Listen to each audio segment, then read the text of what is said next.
Hey everybody, welcome to Monday. This week is not going to be about anything specific with games. It's going to be about how we talk about things, okay? Because the comments on Friday were much more coherent than the comments on Monday from Monday's video, but they were still angry typing. Hopefully the person who needed that isolated, that was enough of a pause. I'll do it again. Angry typing.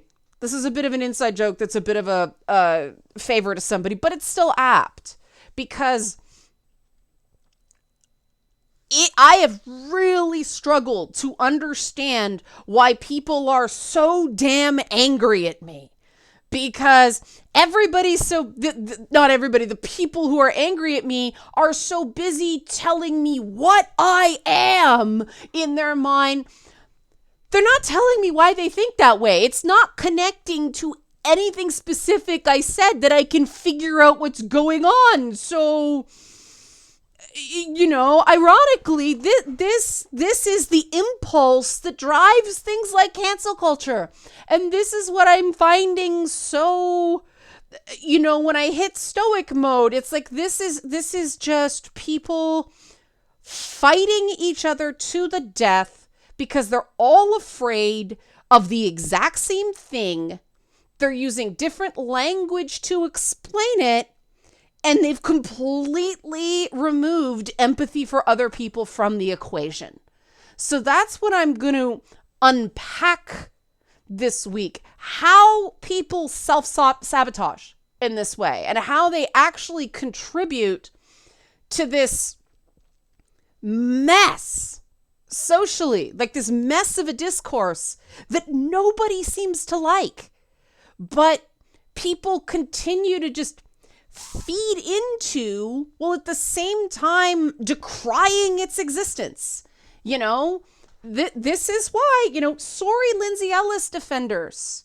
She used people's pictures and Twitter handles in a video where she's claiming cancel culture can happen to anybody and it's not good and we should all avoid doing it. She perpetuated the cycle. It was say one thing, do another. And you are not going to change my mind on that because I don't care about being popular. I don't care if you swear at me. I don't care if you threaten to never watch my channel again. Big deal. Like, I care that people are getting hurt. People are getting hurt. More important than anything else. This makes sense, right? Why is this not connecting? It is that fear. The fear of cancel culture is driving the cancel culture behaviors. And that's why it's so hard to stop. And that's where I'm going to try to drill down on. Okay, I don't remember if I did the Patreon thing. I'm thinking a million miles ahead. But help support this channel. Become a monthly patron. Patreon.com/LeannaK if you want to help overcome this collective fear. Because I'm seeing a lot of fear. I'm seeing a lot of trauma. It's not even PTSD. It is active trauma. It is people wailing like babies and thinking they're making sense. And this is not a criticism. I realize I'm going to have to start saying this is not a criticism with things because people are so unused to authentic empathy that they think it's actually criticizing people. This is something I realized reading Friday's comments. And what I want to deal with today specifically is one of the traps people get into that they think they're protecting themselves. But what they actually are doing is removing a protection from themselves. They are making themselves matter less instead of matter more. Because the central problem with cancel culture or whatever you want to call it, because it's the same thing, okay? When they talk about systems of oppression or they talk about cancel culture, it's the same thing from a different framing, okay? What it is I'm quoting a Bloomberg article here that said The line of unacceptability is constantly, rapidly, and unpredictably shifting. Sanctions for crossing it are applied arbitrarily, but sometimes harshly. So on the one hand, a woman wears afro puffs or braids to work and she's told it's unprofessional, which doesn't make any sense. It's perfectly neat and tidy hair. And on the other, I'm being canceled for political correctness. It is the same human desire for stability. Not certainty, but stability. Feeling like the rules are fair and understandable. That's what everybody seems to want, where I'm at. People who don't want white people determining for them how acceptable their culture is based on how much it scares them are the same as gamers not wanting to be just treated as diet Nazis because they don't have that, college liberal arts syntax to their speaking. It's all the same desire.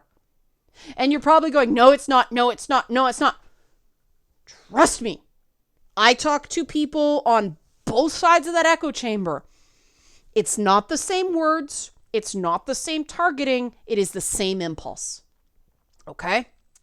And this is why I have a particular code that a lot of you guys disagreed with last week. And I'm going to unpack that because there wasn't time. It wasn't the place last week. But now we've got some time to open it up. The idea that there is no such thing as too sensitive. This is not a subjective thing. We all think privately someone's being too sensitive. Okay, it's an urge that's unable to think in your own, avoid in your own private thoughts. You have that knee-jerk, like, that's ridiculous, that's dumb. In practice, however, when you are moderating communities or managing people, that is not something you can allow yourself. Let me explain. Too sensitive is arbitrary and it's subjective. It's a higher power determining for a much larger group of people what is acceptable. And if it's just a subjective opinion, you get into exactly that underlying mechanic of cancel culture. The line of unacceptability is constantly, rapidly, and unpredictably shifting. Sanctions for crossing it are applied arbitrarily, but sometimes harshly. The problem is, if you dismiss someone as too sensitive and you're wrong, you have destroyed any possibility for empathy between you.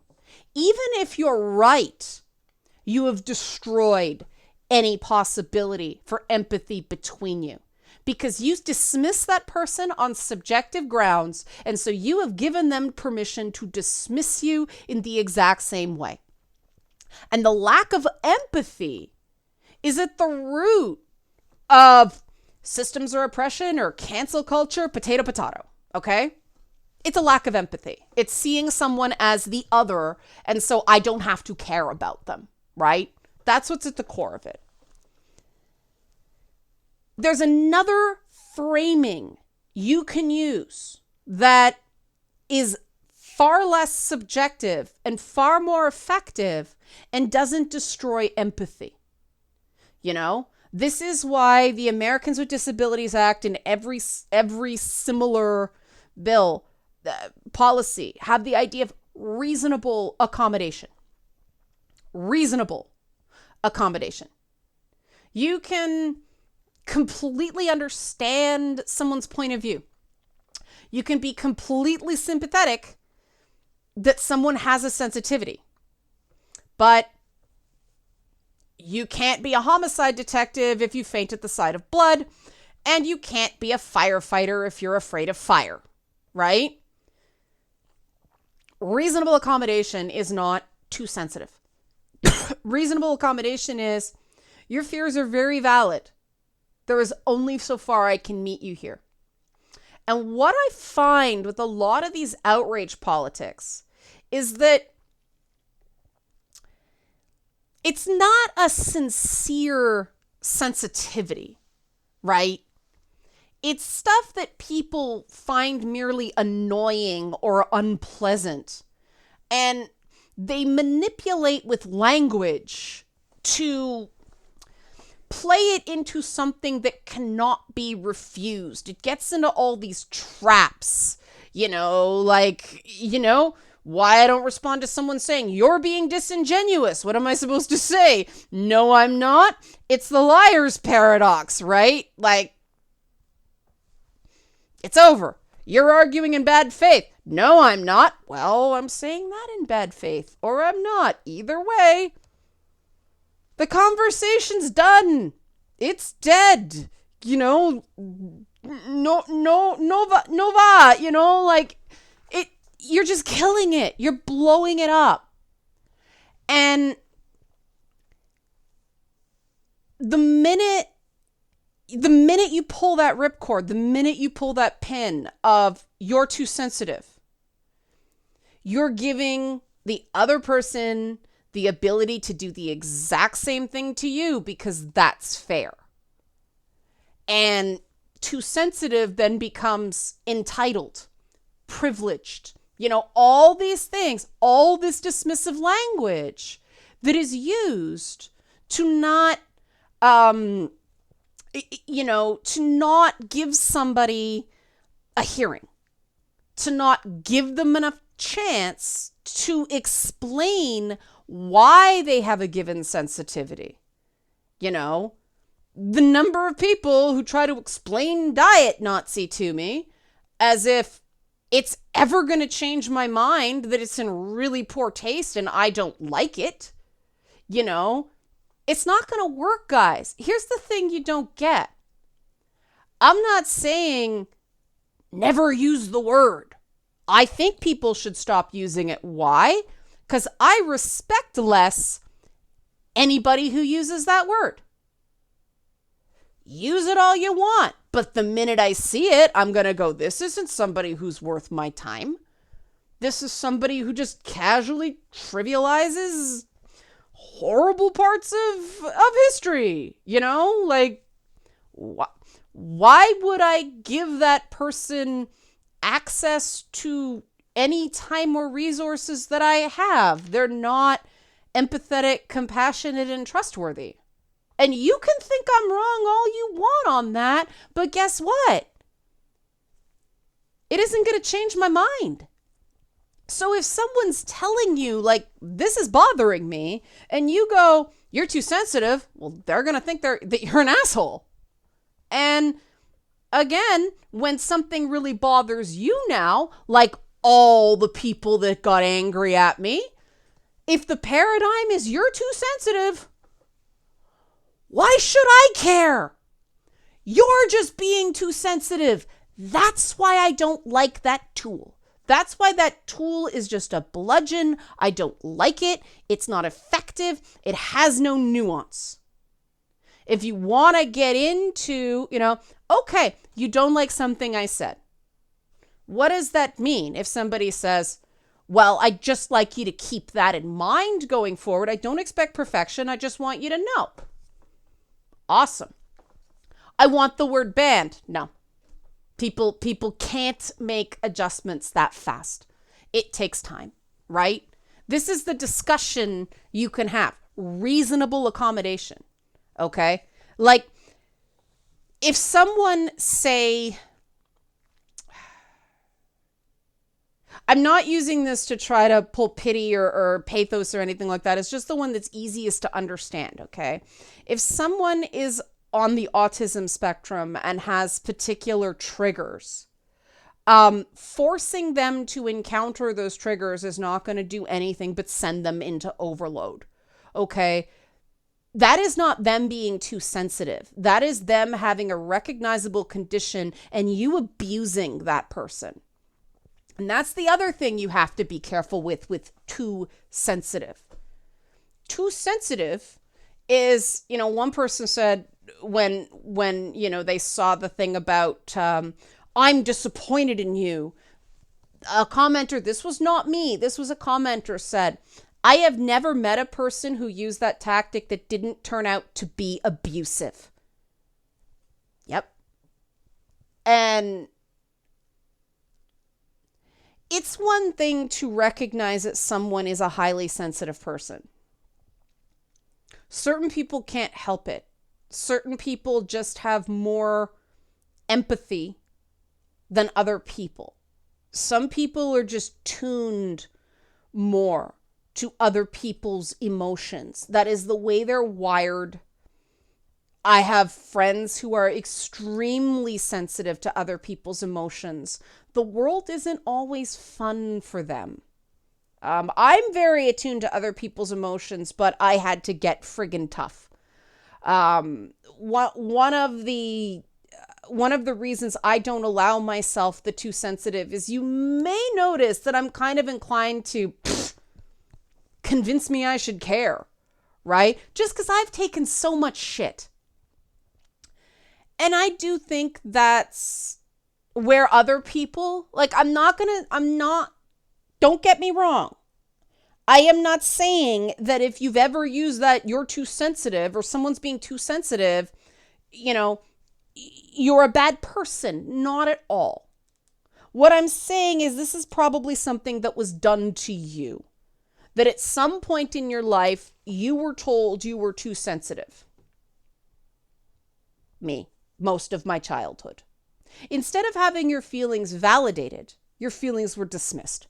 And you were taught this is the way the world works.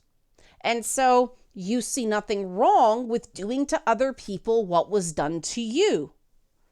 That's fairness, right?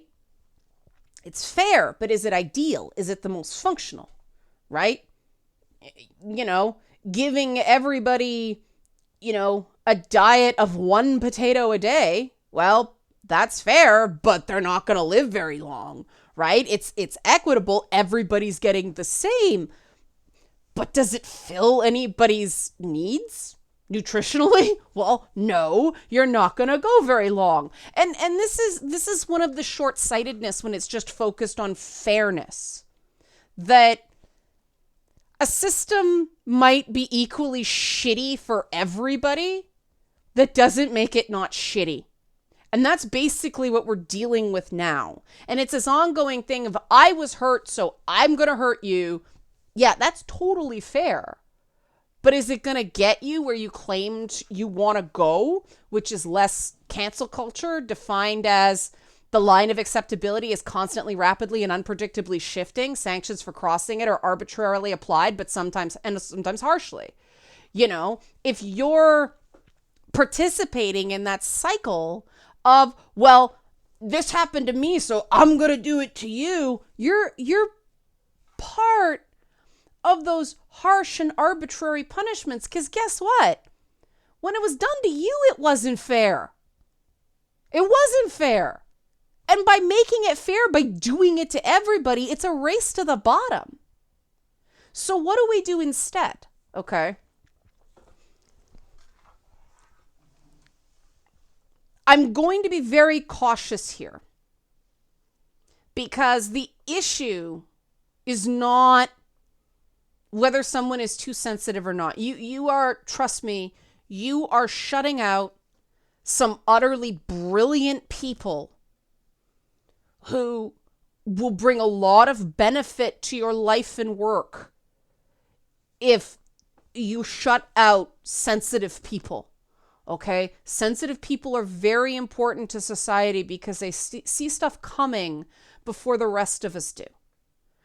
One of the biggest learning experiences I ever had, it was the 3rd or 4th grade. It was in Gifted, and there was this kid named Bill. And Bill was the first kid I ever knew who had some sort of anxiety condition, like something really obvious. This kid would melt down, like just hit overwhelm and explode.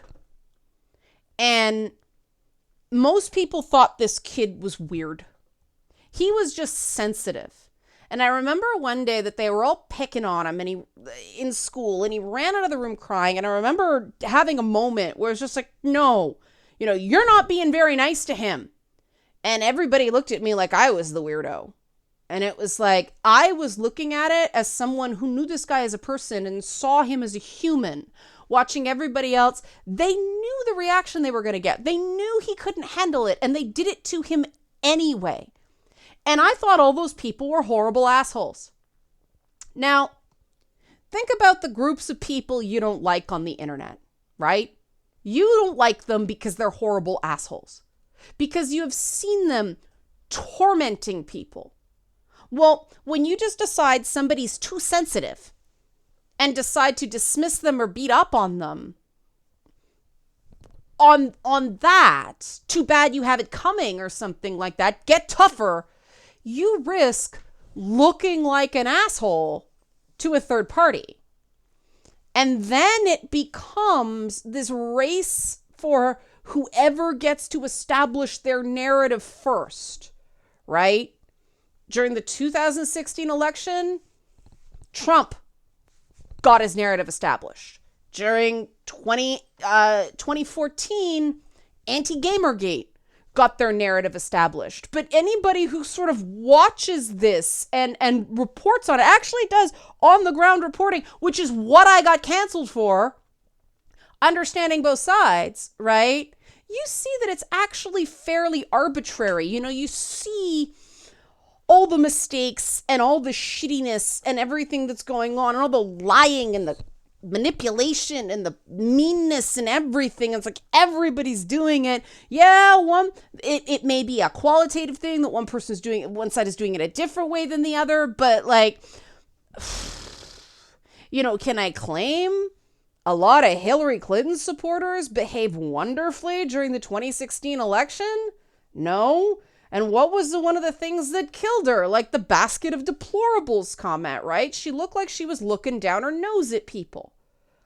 But, you know, in the rear view, she was more than kind of right. This is what I mean by arbitrary. And this is why you can't participate in these races to the bottom. So again, what do you do instead? You don't have to stick yourself out there and get pelted with tomatoes the way I do. I wish they were just tomatoes. It has more of a brown coloring. I'll call it chocolate. No, let's not do that. Those aren't pillows. But you have to keep yourself honest by not letting yourself fall prey to that laziness, right? You catch yourself going, you're too sensitive. Oh, stop, re-examine. I might be making a mistake here. Same reason I took the word bitch out of my vocabulary, except for effect in character, right? Because it's lazy. You call somebody a bitch because you can't articulate what your actual problem is with them. And you take that word out of your vocabulary and you become a much more effective communicator, right? Now, does that mean I'm going to cancel anybody for using any of these terms? No. And this is what seems to have been the misunderstanding last week when people freaked out on me for my opinions on there's no such thing as too sensitive. I think they thought it was some sort of zero-sum game. And it's not. These are my beliefs. This is where I'm coming from. You're allowed a different point of view. And that different point of view, you know, you being much more scared about some of these things than I am, isn't because you're too sensitive. It's because it's already happened to me. They can't really do worse, right? I stay on the line of like terms of service, so they can't cancel me any more than they've already canceled me. That's the difference between us. I don't think people are too sensitive because they're more afraid of this stuff than I am. It's just because it's already happened, and that's always less scary. It's irritating, but it's not scary anymore because they can't do any more to me. Other people have stuff to lose. I get that. I'm not going to dismiss them from being too sensitive. You know what? I would like the same in return. I don't demand, I don't expect, I would just like people to treat me with the amount of empathy I recognize that all human beings deserve. Because that is what is going to get us out of this cancel culture mess. And that means that I will be far less willing to associate with people who use dismissals like too sensitive and entitled and diet Nazi, right? I am far less likely, 1, to respect those people, 2, to want to associate with them, 3, to adopt their viewpoints, to be persuaded by them. Because they're throwing up red flags as far as I'm concerned. Now, what do you do about those people that are perpetually offended by everything? Well, not liking something is not the same as thinking it should be banned, right? That's one thing to check. The other is actually like, okay, you don't like it. What do you want people to do about it? What's your alternative? If that's, or here's a crazy thought. You can just let someone speak. Because isn't that what everybody wants here? They want to feel less censored. They want to feel less suppressed. They want to be able to express themselves. Maybe just let other people have a point of view that you don't share and just go, well, that's interesting. Why do you feel that way? Or just say nothing. Why not give these people the license that you would like? Because they'll win. This is how people lose. They knee jerk, they overreact, they try to one up, they try to get them before they get you. And you know what? Congratulations, that means you just crossed the asshole finish line first. You got labeled, you got crowned biggest asshole because you got there fastest. See what I mean about it being self-defeating? And that's why I don't do it, right? That's why when I saw Asian people on Twitter, and these were verified accounts, okay, I'm not stupid, but people who I'd followed on other things, and they seemed to be reasonable, and they were like, no, this whole Lindsay Ellis thing is not okay. And I'm like, well, I don't think it's that big a deal. Oh yeah, that Avatar thing, that thing I got freaked out on back in 2010 or something like that, back when I was at Anime North and somebody just lost it on me. And then I saw those same people very, very, very upset that a discussion about how this reads to them as the affected group was getting lost in personality politics of an individual. And I thought that was a good point. And so I said, that was a good point.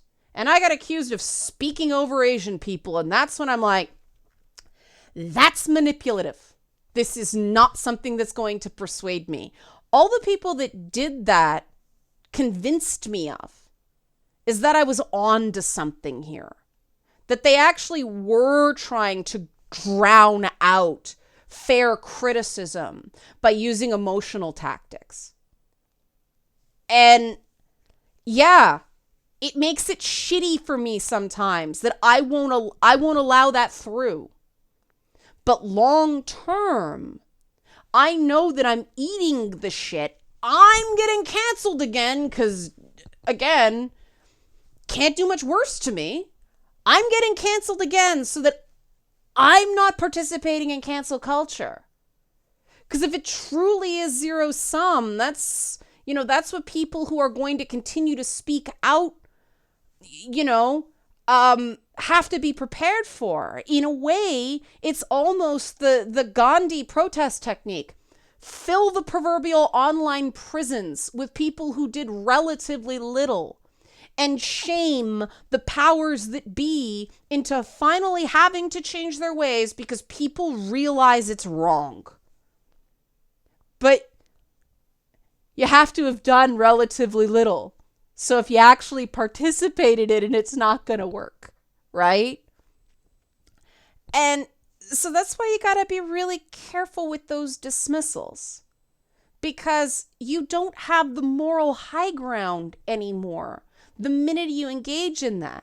It just appears to a third party that you're just one faction of assholes and another faction of assholes just banging into each other because nobody's hands are clean. Is it possible for a group that big? Hear me out. When things get that big, it is not possible for a group beyond a particular size for everyone's hands to be clean. Groups get infiltrated. There are bad actors. It becomes much easier to see that when there are people behaving actively and objectively well. It makes it a lot easier to figure that stuff out when you're doing you and you're not contributing to that and you are setting a good example. Again, there may be some arbitrariness because that's the reality of cancel culture. But until we all stop feeding that, it's going to keep getting fed. And I'm not just talking about not feeding it anymore. I'm actually eating the shit so I don't feed it anymore. And when someone comes out with something like, in the Lindsay Ellis case, cancel culture's bad, but I'm going to use the profile pictures and screen names of people on the internet and get them dogpiled and harassed while saying cancel culture bad. I'm sorry. Be mad at me as long as you want. If we don't point out the problem with that, this thing none of us like continues. I'm not going to be a part of that because I'm not too sensitive to be able to take this stuff. I am very sensitive to the injustice of it. I'm not that sensitive to the nasty remarks I'm getting because of it. And that's the other thing. Somebody can be super tough on one and totally sensitive on another thing, and everybody has those sensitivities. And if no one is allowed to be enough of an individual, and everybody has strengths and weaknesses, everybody has sensitivities and things they're really, really confident in. Everybody has those. So if we allow no one that, again, it's the rationing with an insufficient calorie count. It's a race to the bottom. It's going to get us more into this cancel culture thing because then everybody will line up behind the biggest bullies so that they're allowed their sensitivities instead of just being out there on their own where everybody can just shout, "You're too sensitive," and they can't fight back. So I fight back by refusing to play that game. I fight back by thinking critically and consciously about this stuff and making up my own mind. I am coming at this logically instead of emotionally.